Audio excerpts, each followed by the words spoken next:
Assalamualaikum warahmatullahi wabarakatuh. Innal hamdalillah nahmaduhu wa nasta'inuhu wa nastaghfiruh wa na'udzu billahi min syururi anfusina wa sayyiati a'malina. May yahdihillahu fala mudhillalah wa may yudlil fala hadiyalah. Asyhadu an la ilaha illallah wahdahu la syarikalah wa asyhadu anna Muhammadan abduhu wa rasuluh. Ya ayyuhalladzina amanu ittaqullaha haqqa tuqatih wa la tamutunna illa wa antum muslimun amma ba'du. Fa inna ahsanal kalami kalamullah wa khairal hadi hadi Rasulillah sallallahu alaihi wasallam wa syarrul umuri muhdatsatuha wa kullu muhdatsatin bid'ah wa kullu bid'atin dhalalah wa kullu dhalalatin finnar. Para pemerhati roja kaum muslimin dan muslimat yang dimuliakan Allah, alhamdulillah segala puji hanyalah milik Allah Rabb semesta alam. Salawat dan salam atas Nabi kita Muhammad sallallahu alaihi wasallam, keluarga beliau, sahabat beliau, dan siapa saja yang meniti sunnah beliau sampai hari kemudian. Para pemerhati roja, kaum muslimin dan muslimat, azanillahu wa iyyakum jami'an. Pada kesempatan siang ini kita akan melanjutkan kembali pembahasan buku Talbis Iblis, tulisan Ibnul Jauzi. Ya, kita akan melanjutkan materi kita pada pertemuan sebelumnya. Kita masih berbicara tentang sikap salah kaprah kaum sufi terhadap konsep tawakal dan juga ikhtiar. Kita pada pembahasan yang lalu menjelaskan bahwa para salaf dahulu, para salaf ya, dan sahabat dan juga orang-orang yang datang sesudah mereka, mereka juga menekuni dan menggeluti berbagai macam profesi, yaitu mereka bekerja untuk mendapatkan nafkah ya, ataupun dunia, untuk menegakkan punggung mereka, yaitu untuk menutupi kebutuhan-kebutuhan hidup mereka. Mereka bukanlah orang yang berpangku tangan, bermalas-malasan, dan mengharapkan bantuan uluran tangan orang lain. Ya, maka disebutkan di sini oleh Ibnul Jauzi, ya, bahwa Abu Bakar, Utsman bin Affan, Abdurrahman bin Auf, ya, dikenal sebagai, ya, mereka adalah para pedagang kain. Ya, mereka pedagang kain. Demikian pula halnya Muhammad bin Sirin, Maimun bin Mihran yang juga berdagang kain, pedagang kain. Ya.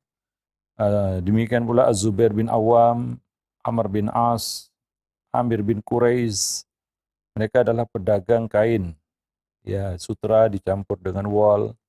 Begitu juga para ulama-ulama seperti misalnya Abu Hanifah, mereka semua adalah para pedagang, ya, yang mencari nafkah dengan ya berdagang, berniaga, ya.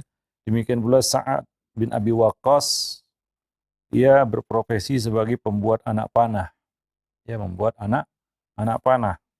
Utsman bin Talha berprofesi sebagai penjahit, khayyat, ya, jasa menjahit.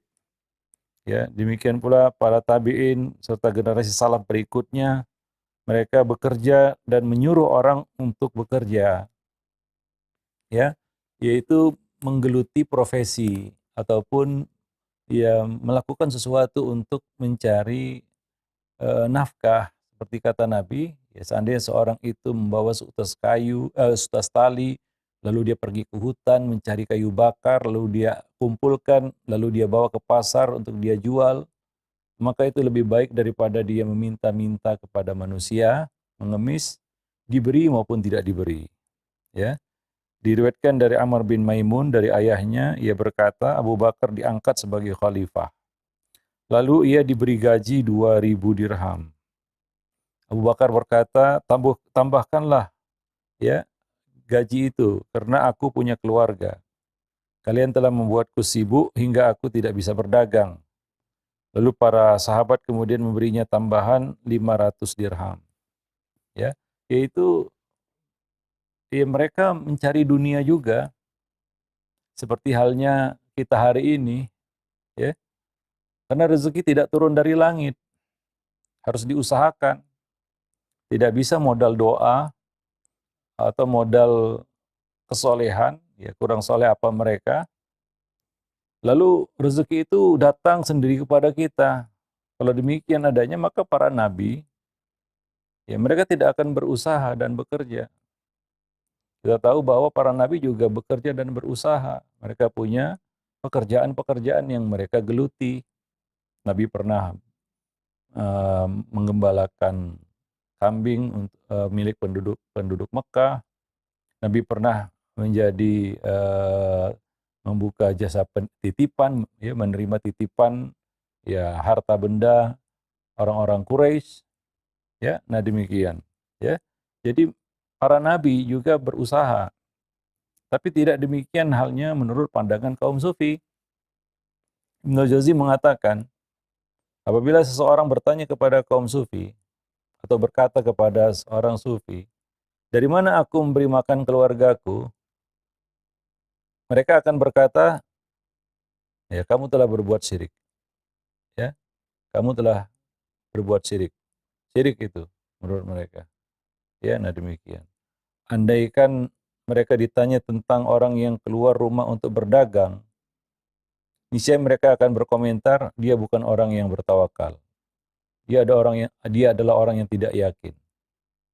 Ya, jadi menurut mereka tawakal dan yakin itu adalah yakin Allah kasih rezeki. Ya, kita yakin. Saya yakinnya bahwa Allah itu Ar-Razzaq. Ya, Allah Maha Pemurah. Ya, kita yakin itu. Tapi Allah Subhanahu wa taala, sifat kepemurahan Allah, ya, itu harus kita pahami dengan benar. Allah Maha Pemurah. Lalu saya berpangku tangan dengan kepemurahan Allah, rezeki akan datang sendiri. Ya, enggak seperti itu. Ya, itu memahami sifat Allah dengan cara yang salah. Ya, nah demikian. Nah, jadi menurut pandangan kaum sufi, ya, orang yang seperti itu adalah orang yang tidak tawakal dan tidak yakin. Nah, ini semua kata beliau, kata Ibnu Jauzi, karena ketidaktahuan akan makna tawakal dan yakin. Ya, apabila ada di antara mereka menutup pintu rumah lalu bertawakal, tentu orang itu mendekati pernyataan tadi. Ya, tapi mereka berada dalam dua dilema. Kebanyakan mereka sungguh-sungguh mencari dunia, dan ada yang mengirim budaknya agar berkeliling untuk menjajakan makanan dan mengumpulkan uang baginya. Artinya kenyataan tidak bisa ditolak. Ya, bagaimanapun mereka meyakini seperti itu, bahwa tawakal itu jangan keluar rumah untuk mencari nafkah, cukup duduk manis di dalam rumah. Tapi kenyataannya mereka nyuruh orang lain juga untuk kerja untuk menghidupi mereka. Ya, nah itu tentunya suatu yang dilematis, bertolak belakang sebenarnya. Ya, nah demikian.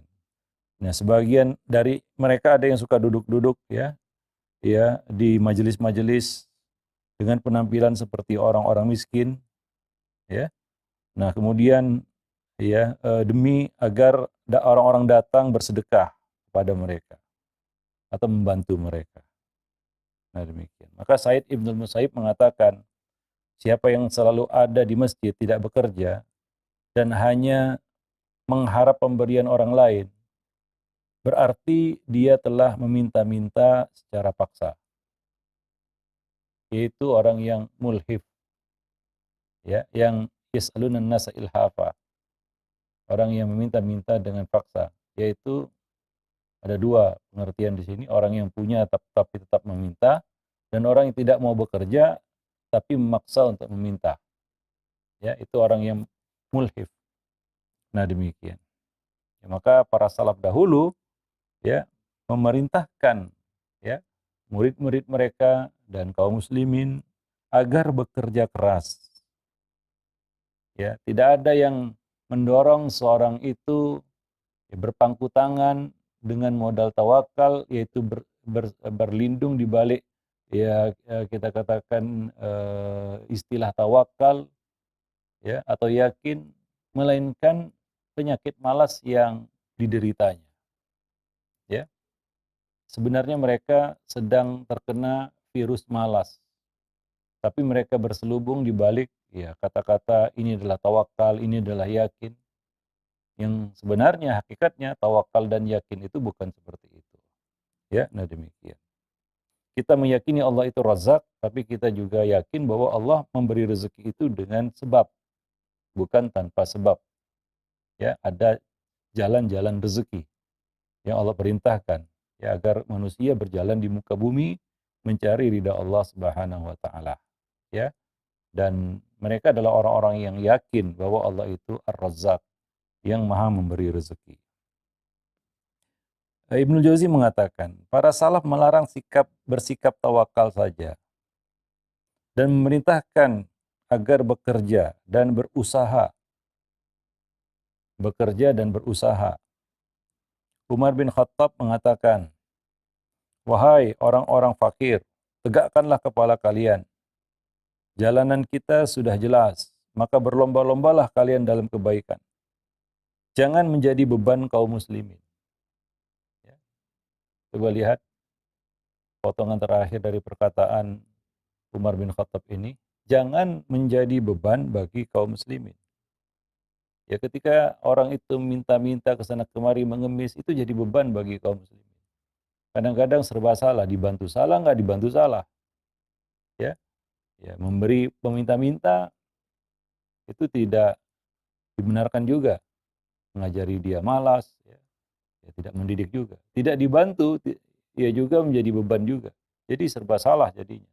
Menjadi beban bagi kaum muslimin. Ya, apa yang dia lakukan itu dilarang. Di dalam Islam dilarang mengemis. Itu merendahkan pelakunya dan merendahkan juga Islam di mata orang-orang di luar Islam. Tidak dibantu juga susah hati melihat kondisinya kadang-kadang. Tapi kadang-kadang kita juga nggak ngerti, ya, apakah dia orang yang berhak untuk meminta atau tidak. Ya, banyak kasus-kasus ternyata orang-orang ini berpura-pura meminta. Yang sebenarnya mereka bukanlah orang yang kurang, bahkan berada. Ya, kita lihat sebagian orang yang normal berpura-pura jadi cacat untuk mengemis. Ya, dia tidak buta tapi pura-pura buta. Dia tidak pincang tapi pura-pura pincang. Ya, pura-pura buntung padahal nggak buntung, punya tangan, punya kaki. Ya. Nah, begitu lemahnya mereka. Ya, mental mereka. Hanya untuk melakukan profesi sebagai pengemis.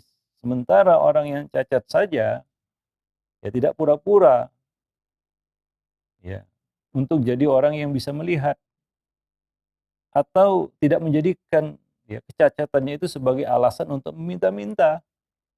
Coba lihat orang buta yang betul-betul buta, dia mencari nafkah sendiri dengan segala keterbatasan. Ya memang Allah kasih cacat, tapi Allah kasih kelebihan bagi orang-orang cacat ini, yaitu kekuatan hati yang tidak dimiliki oleh orang yang normal sekalipun. Ya, Allah Maha Adil ya. Memang orang-orang ini cacat. Makanya kita tidak boleh mengejek orang yang cacat, merendahkan orang yang cacat. Mereka bukan produk gagal. Allah memberikan kelebihan-kelebihan yang tidak dimiliki oleh orang-orang yang normal sekalipun, yaitu kekuatan hati. Kita lihat banyak dari mereka berusaha sendiri, padahal mereka kekurangan, ya tidak normal. Ya. Maka coba lihat, ya, bisa kita saksikan dari di dunia nyata, di alam nyata, yang banyak bunuh diri itu adalah orang normal, bukan orang cacat. Ya. Orang normal, tidak kurang satu apapun lah kita katakan, tapi ujung-ujungnya dia bunuh diri, kan begitu ya. Ya. Jarang kita dengar orang cacat bunuh diri karena cacatnya ya. Wah, saya nggak punya mata, saya nggak punya lengan. Ya. Lalu dia berkecil hati, lalu bunuh diri, tidak. Sementara orang yang normal bisa dikatakan tidak kurang satu apapun, mengakhiri hidupnya dengan bunuh diri. Ini menunjukkan bahwa Allah memberikan kekuatan pada hati mereka yang tidak dimiliki oleh orang-orang yang normal. Ya, nah demikian. Jadi sebagian orang pura-pura cacat untuk minta-minta dan mengemis. Maka Umar bin Khattab mengatakan jangan jadi beban kaum muslimin. Yang cacat saja nggak mau jadi beban bagi orang lain. Ya, nah, maka coba lihat orang-orang cacat itu, bagian orang cacat itu dia menjalani kehidupannya sendiri tanpa bersandar kepada orang lain. Begitu kekuatan hati yang Allah berikan kepada mereka ya. Sementara kita yang normal, sedikit-sedikit nyuruh, sedikit-sedikit nyuruh. Ya, padahal kita normal, bisa jalan, bisa melihat, bisa melakukan segala sesuatu dengan normal. Tapi kekuatan hati yang kadang-kadang tidak dimiliki oleh orang-orang yang normal ini. Seperti kekuatan hati yang Allah berikan kepada orang-orang yang cacat. Maka Allah Maha Adil, membagi-bagi karunia-Nya menurut ilmu dan keadilannya, kebijaksanaan. Maka ya kalau kita yang normal harusnya malu ya terhadap orang-orang yang cacat yang mampu mencari kehidupannya sendiri. Lalu kita berpangku tangan dan mengemis. Ya. Wallahu a'lam bishawab. Jangan jadi beban bagi orang lain. Ya, jangan jadi beban bagi orang lain. Karena kita sampaikan juga, kenapa kita harus menjaga kesehatan supaya kita tidak jatuh sakit, apalagi yang sudah berumur. Ya, menjaga kesehatan. Bukan kita takut mati, bukan. Memang sakit itu adalah pengantar kematian, muqaddimah kematian itu sakit. Kalau sudah sakit-sakit, nah itu sudah ada muqaddimahnya itu. Ya. Lalu kita menjaga kesehatan, berobat, menjaga kesehatan, melakukan beberapa jenis treatment atau terapi supaya bisa sehat, kan begitu ya. Bukan karena, wah saya nggak takut mati. Sikat saja, libas saja, yang dilarang-larang pun diembat istilahnya. Lalu berkata, saya tidak takut mati. Ya kalau dia mati selesai urusan. Ya masalahnya adalah, kalau dia jatuh sakit dan nggak mati. Ya, coba pikirkan itu.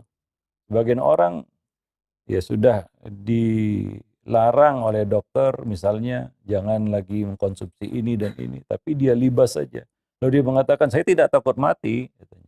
Masalahnya bukan itu, kita jaga kesehatan bukan takut mati. Jangan keliru memahami. Jangan-jangan ini pemikiran sufi juga seperti itu. Saya tidak takut mati, embat saja, sikat saja, mumpung masih hidup. Ya enggak seperti itulah. Itu adalah pandangan yang salah itu. Sebagian orang ada yang punya pandangan seperti itu, mumpung hidup. Padahal dia tahu dia sudah sakit. Bahwa dia tidak boleh mengkonsumsi ini, kurangi ini, harus begini, dan lain sebagainya. Tapi dia langgar semua itu. Lalu dia merasa jagoan dan saya ini orang yang nggak takut mati. Bukan itu. Kita jaga kesehatan bukan karena kita takut mati. Tapi kita tidak ingin menyusahkan orang lain. Kalau kita jatuh sakit, coba lihat orang-orang yang jatuh sakit di ujung usia. Ya kalau ada ya keluarganya yang mau merawat, kalau tidak. Ya dan ya kalau dia bisa sabar ya, kalau tidak sabar itu kan bahaya. Nah demikian. Artinya apa? Kita harus menjalani sebab. Sehat itu tidak jatuh juga runtuh dari langit, enggak. Harus juga diupayakan. Harus ada ilmunya.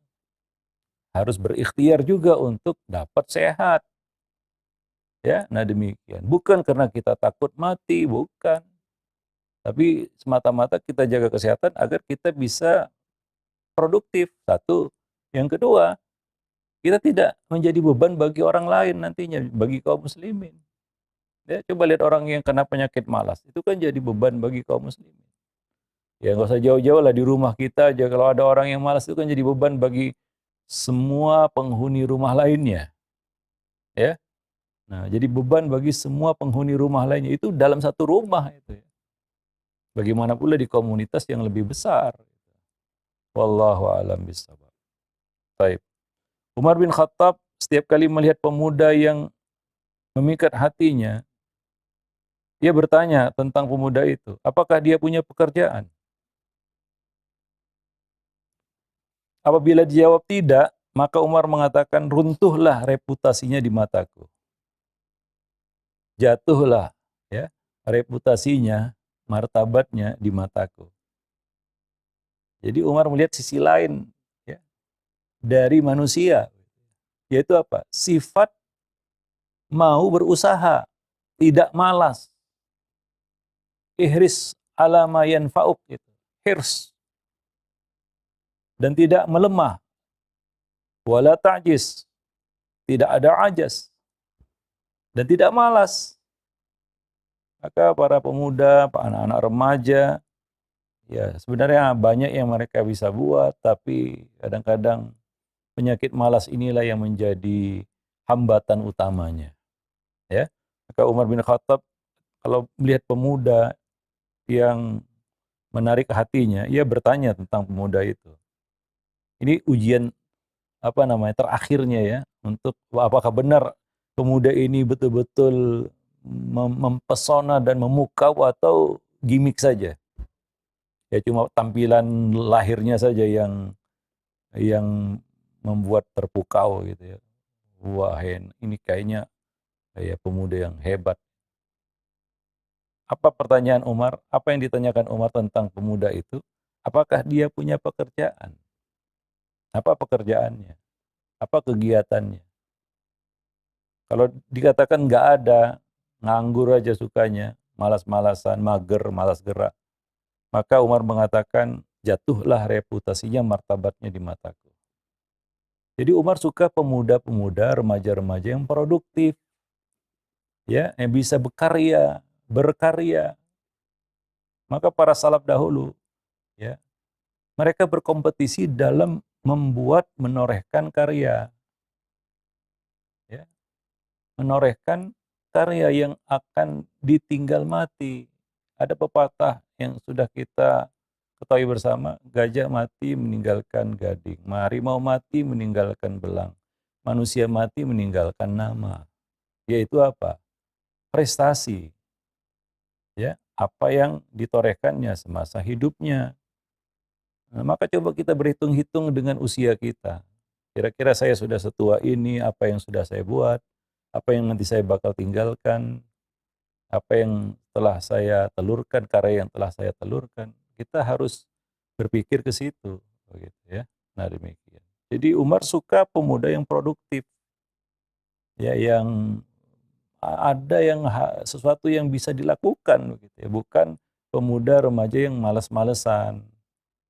Ya, apalagi sekarang para remaja, anak muda digoda dengan apa? Dengan ya perangkat gadget yang membuat dia tidak bergeming dari tempatnya. Ya, malas gerak istilahnya, mager, ya. Nah, demikian. Sehingga tidak produktif sama sekali. Ya. Bahkan yang lebih buruk lagi, sebagian anak muda atau remaja ya sudah tidak produktif, ya, malas. Ya, yang lebih parah lagi adalah yang ya kita katakan yang lebih parah, yaitu apa? Justru jadi masalah bagi orang lain. Ya, jadi masalah, jadi beban bagi orang lain. Nah, demikian. Wallahu a'lam bishawab. Baik, ya. Nah, diriwayatkan dari Abul Qasim bin Al-Khuttali, ia berkata, aku bertanya kepada Imam Ahmad bin Hambal, apa pendapatmu tentang seorang yang bertahan di rumah atau dalam masjid dan meyakini aku tidak akan melakukan pekerjaan apapun hingga rezekiku mendatangiku. Ya, Imam Ahmad ditanya tentang orang yang punya prinsip hidup seperti itu. Dia kira rezeki mendatanginya begitu. Saya orang soleh, rezeki pasti datang ini. Maka Imam Ahmad pun menjawab. Beliau mengatakan orang seperti ini tidak punya ilmu, alias jahil. Apa kamu tidak pernah mendengar Rasulullah bersabda, Ja'alallahu rizki tahta dhilli rumhi atau ramhi. Allah telah menjadikan rezekiku di bawah bayangan naungan tombakku. Ya. Dalam hadis yang lain tentang burung yang pergi pada pagi hari dalam kondisi perut kosong, ya, pulang sore hari dalam keadaan perutnya sudah penuh terisi. Ya, artinya apa? Burung itu pergi mencari rezeki, meninggalkan sarangnya, Ya tidak berdiam diri di sarangnya, kemudian makanan datang kepadanya. Nah demikian. Allah pun mengatakan wa akharuna yadribuna fil ard yabtaghuna min fadlillah, dan yang lain berjalan di muka bumi mencari sebagian dari karunia Allah. Dalam ayat yang lain, itu surat Al-Muzammil ayat 20, dalam ayat yang lain Allah Subhanahu wa taala berfirman, "Laisa 'alaikum junahun an tabtaghu fadlan min rabbikum." Surat Al-Baqarah ayat 198. Yang artinya bukanlah satu dosa bagimu mencari karunia dari Rabbmu. Ini dalam perjalanan haji, dalam ya kita katakan safar untuk haji, untuk ibadah haji. Itu kan panjang ya ibadah haji, memakan waktu mungkin lebih lama, perjalanan yang panjang, waktu yang lama juga. Maka tidak ada masalah bagimu dan tidak menafikan keikhlasan juga jika kamu iringi dengan apa? Ya, dengan urusan bisnis misalnya atau jual beli. Ya.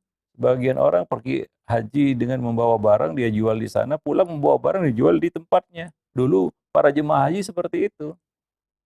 Ya, kalau yang pernah berhaji di tahun-tahun 80-an lah ya, itu banyak yang dari Cina, dari Uighur, ya dari Dagestan, ya itu membawa barang-barang dari tempat mereka dijual itu di pelataran itu ya. Mereka sambil haji itu. Lalu pulangnya mereka bawa barang-barang dari Mekah untuk dijual di tempat mereka. Dulu seperti itu, dan itulah yang Allah sebut di dalam surat Al-Baqarah ayat 198. Laisa 'alaikum junahun an tabtaghu fadlan min rabbikum. Bukanlah satu dosa bagimu mencari karunia dari Allah. Artinya ini tidak menafikan keikhlasan. Ya, tidak menafikan keikhlasan. Berhaji sambil berniaga. Ya, nah demikian. Wallahu a'lam bishawab. Ya, kalaulah itu suatu yang bisa menghilangkan keikhlasan, tentunya ayat tidak akan membolehkan. Murni perjalanan haji untuk haji saja, jangan untuk yang lain. Atau tidak demikian, ya sama dengan perjalanan umroh juga. Kalau kita pergi umroh, ya sambil ya kita katakan melakukan perniagaan di sana ataupun yang lainnya yang berkaitan dengan urusan ya kita katakan dunia, itu tidak jadi masalah, tidak menafikan keikhlasan kita di dalam melaksanakan umrah tersebut. Ya wallahu a'lam. Sahabat-sahabat Rasulullah terbiasa berdagang di laut dan di darat. Ya, ada juga yang bekerja di kebun-kebun kurma milik ya mereka, dan mereka adalah teladan bagi kita. Dan Nabi membebaskan para sahabat ya untuk berniaga apapun, ada yang pedagang, ada yang mengelola kebun kurma, ada yang menawarkan jasa, ya, ada yang tukang kayu, ada yang ya kita katakan tukang bekam, ya, ada yang tukang jahit, itu jasa, ada yang berniaga, ya, ada yang berniaga, ada juga yang bekerja sebagai misalnya pegawai, misalnya apa? Penarik zakat, amil, kan dapat gaji dia. Ya, jadi macam-macam profesi. Wa inna sa'yakum lasyatta. Jadi usaha kamu itu lasyatta, bermacam-macam. Nabi tidak menyeragamkan sahabat semuanya dagang aja, enggak ada yang lainnya, enggak juga. Ada yang jasa, ada yang dagang. Ya. Nah, demikian. Ada yang mengelola kebun, ya, produksi korma, ada yang jual korma, ada yang memproduksi korma, ya. Nah, demikian. Jadi itulah dia kehidupan manusia. Manusia normalnya hidup seperti itu, ya. Mencari karunia Allah di muka bumi. Nah, demikian. Wallahu a'lam bishawab, ya.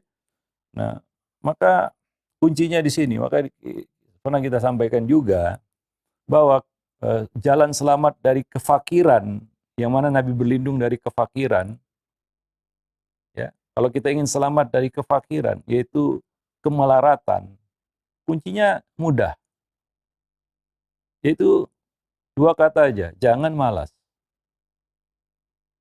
Ya, Jika kita berhasil mengusir rasa malas, insya Allah kita selamat dari kefakiran.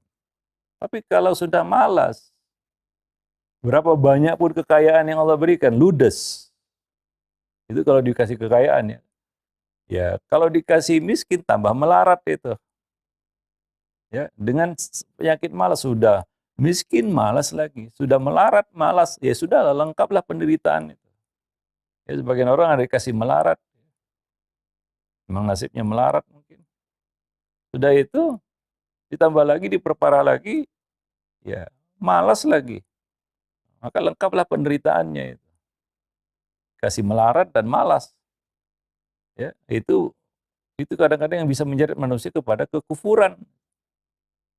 Ya, dia menjual imannya dengan dunia yang sedikit. Nah, bagaimana lagi dia dapat kecuali dengan menjual agamanya, menjual akidahnya. Waliyadzubillah. Nah, demikian. Wallahu a'lam bishawab. Diriwayatkan dari Imam Ahmad bahwa ada seorang yang mengadu kepadanya, aku ingin menunaikan haji dengan modal tawakal. Ya, dia mau berangkat haji tapi modalnya tawakal ini.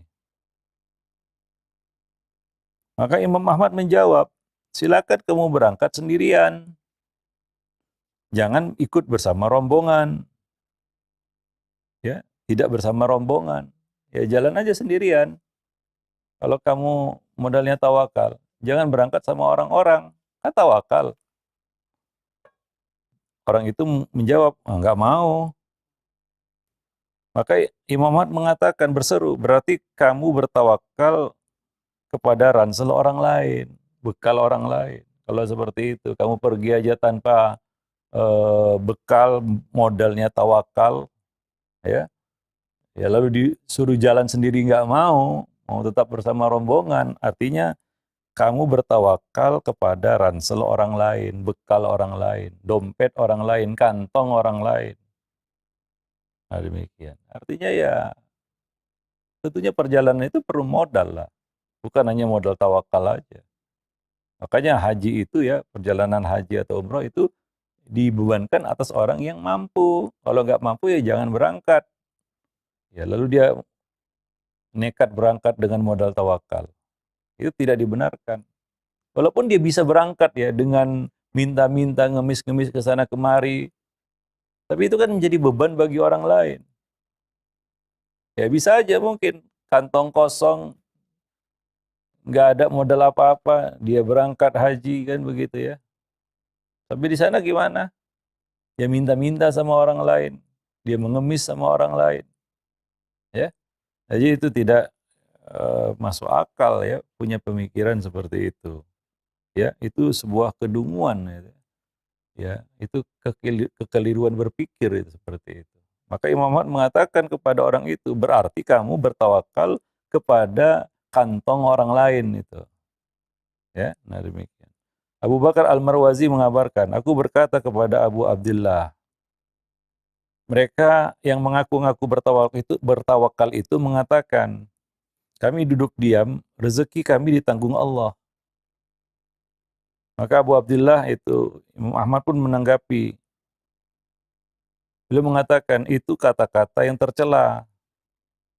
Bukankah Allah berfirman, ya ayyuhalladzina amanu idza nudiya lis-salati min yaumil jum'ati fas'au ila dzikrillahi wa dzarul bai'. Wahai orang-orang yang beriman, apabila kamu telah disuruh untuk melaksanakan salat pada hari Jumat, maka bersegeralah kamu mengingat Allah dan tinggalkanlah jual beli. Artinya apa? Sebelum itu ya mereka berjual beli. Ya, mereka ya juga sibuk dengan perniagaan. Ya. Abu Abdullah meneruskan selanjutnya, apabila dia berkata, aku tidak mau bekerja, lalu dia diberi sesuatu, mengapa dia mau menerima pemberian orang lain? Ya. Mengapa mereka menerima pemberian orang lain? Kalau mereka jago tawakalnya, jangan terima pemberian orang lain. Kalau betul-betul hebat tawakalnya, kan begitu. Nah, Saleh bin Ahmad pernah berkata, ayahku ditanya, saat itu aku menyaksikannya, yaitu anaknya ini ya, Saleh bin Ahmad. tentang satu kaum yang tidak bekerja dan mengatakan, kami bertawakal kepada Allah hingga kami tidak perlu bekerja. Maka ayahku yaitu Imam Ahmad mengatakan, mereka itu adalah ahli bid'ah. Ya, nah demikian. Yaitu punya paham yang menyimpang dan keliru. Ya, mungkin orang-orang yang memahami paham Jabariyah begitu ya. Ya, bahwa kita tinggal jalani aja semua atas kehendak Allah. Mau kafir, mau mukmin, mau baik, mau buruk, itu kehendak Allah. Itu kan paham Jabariyah. Wallahu a'lam bishawab. Nah, demikian. Baik, mungkin sampai di sini dulu pertemuan kita pada kesempatan siang ini ya. Mudah-mudahan ya bermanfaat bagi kita semua ya, dan insya Allah kita masih akan membahas masih ya berkaitan dengan bab ini ya, masalah tawakal ya, dan kita akan syubhat-syubhat dari kaum sufi berkaitan dengan masalah tersebut. Wallahu a'lam bishawab. Aqulu qauli hadza astaghfirullah li wa lakum lisairil muslimin innahu huwal ghafurur rahim. Assalamualaikum warahmatullahi